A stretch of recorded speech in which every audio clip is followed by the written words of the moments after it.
Canal Livros e você, dando continuidade ao projeto Dicas de Leitura, resenhas dos grandes clássicos da literatura mundial. Estamos na nossa 27ª resenha de um total de 50. Essas resenhas foram publicadas num jornal local e eu reuni as 50 melhores na minha opinião. Algumas, claro, eu não consegui incluir, por exemplo, algumas que eu gosto, Franz Kafka, Metamorfose, então, Don Quixote, que eu li há muitos anos, mas durante a publicação do jornal eu apenas resenhei os livros que eu lia e imediatamente eu resenhava. Então, vamos à 27ª resenha do Dicas de Leitura, os grandes clássicos de todos os continentes. Eu sou Marcel Devides, canal Livros e Você, autor e cirurgião dentista. Conto com você, clique aqui, dê o seu joinha, compartilhe, inscreva-se no canal,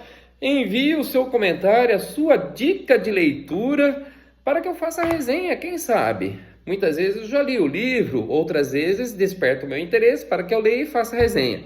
Então, pessoal, a próxima resenha é de um livro de Aloysio Azevedo, o conhecido autor de O Cortiço.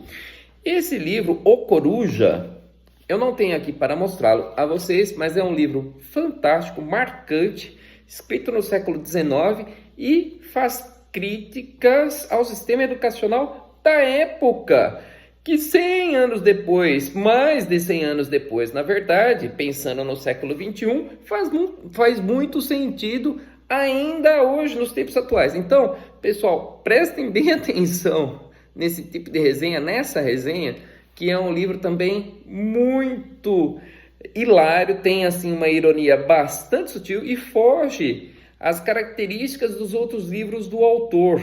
Isso mostra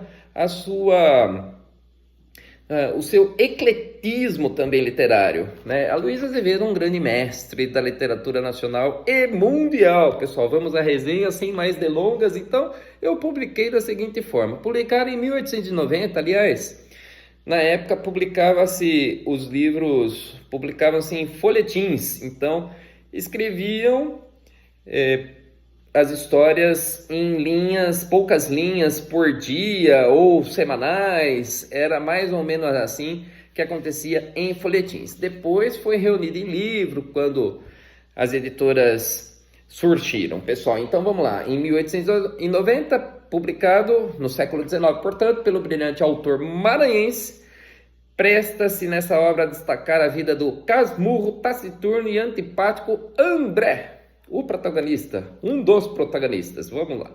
Órfão aos 4 anos, que sob a tutela do padre Estevão, cuja atitude trouxe boa reputação perante os paroquianos, apesar de mal suportar a ausência de espírito do seu pupilo, vê-se em alívio quando o Coruja, entre aspas, como era conhecido, afeiçoou-se ao rico, arrogante e desensofrido Teobaldo, filho do barão de Palmar, após ser defendido por André de uma briga, sendo levado à fazenda do barão durante as férias e posteriormente morarem juntos. Então, o órfão André, ele defende Teobaldo, filho do barão de Palmar, de uma briga. Se afeiçoam, aí um vai junto com o outro até a fazenda e assim se tornam amigos. Vamos lá. Coruja é o André, porquanto dedica-se com todo devotamento a tudo que se refere ao seu amigo, o seu amigo Teobaldo, faz suas lições, aconselho e doa suas economias com tal esmero que se abdica até de um casamento com Inezinha, filha da rabugenta Dona Margarita, tudo em nome da amizade. Teobaldo, entretanto, encontra-se em apuros ao receber carta de seu pai, alertando-o para que se entregasse à frugalidade, mas, contrariando o conselho do senhor Emílio, passa por necessidades, enquanto Coruja se mantém organizado, delicado e desejoso de montar a própria escola. Vejam os contrastes. Assim, Teobaldo, desejado pelas mulheres, desprezível, porém, e em oposição a André, bom demais, capaz de oferecer refúgio a um fugitivo da cadeia, entre outras atitudes só tomadas pelo monstro da maldade, entre aspas, assumem o protagonismo da história que o primo até que o primo de Branca, chamado Aguiar, confessa seu amor pela prima a Teobaldo, que, no entanto, casa-se este com Branca, arremetendo-se aquele, então, em ódio e vingança, a fim de enaltecer as intrigas para demolir seu amigo. Vejam só a confusão. Teobaldo, entretanto, convida André para morar junto com os dois recém-casados e, mesmo contrariado, aceitou, prosseguindo contudo em sua postura dessociável e aos andrajos, fazendo as pessoas suporem que era Teobaldo e não o contrário quem garantia os meios de subsistência a André. Subsistência. Pronto, André. Pessoal, então a menina se apaixona por André e Teobaldo, com ciúmes, acaba se casando com a menina e chama André para morar junto. Pessoal, deem uma olhada, confiram só essa história de crítica social bastante certeira, cirúrgica. O filho do barão continua volúvel e pândego, não mudou nada, perdendo suas economias à medida que crescem suas ambições nos negócios e principalmente na área política, ao entrar ocasionalmente para o Partido Conservador e assumir o cargo de ministro, inflando sua vaidade.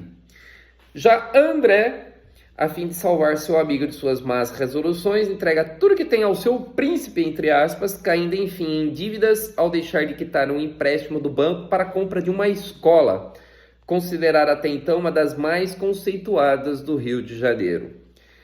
As intrigas se arrefecem com os contos de traição e a obra tem seu clímax ao fim quando ambos, André e Teobaldo, entregam-se à crise de suas consciências. O primeiro, André, por se sentir traído pela sua infinita bondade, e o segundo, Teobaldo, ao se achar vítima das adulações e da insinceridade das pessoas envolvidas em sua vida política após desprezar anteriormente várias mulheres que o amaram, como a cortesã Leonília e Ernestina. Ou seja, vítima ou vitimismo, ele culpa os outros, em um livro que no conjunto da obra é suficiente para arrebatar o leitor ao ver um retrato da sociedade brasileira do fim do século XIX que, surpreendente, não é muito diferente da de hoje, pessoal. Confira, leiam O Coruja, Aloysio Azevedo, curta, compartilhe, inscreva-se no canal, me diga o que você achou dessa resenha e depois sobre o livro, a nossa 26ª resenha, pessoal. Deixa eu ver, deixa eu só conferir. 27ª resenha. Até a próxima, pessoal. Vamos nessa.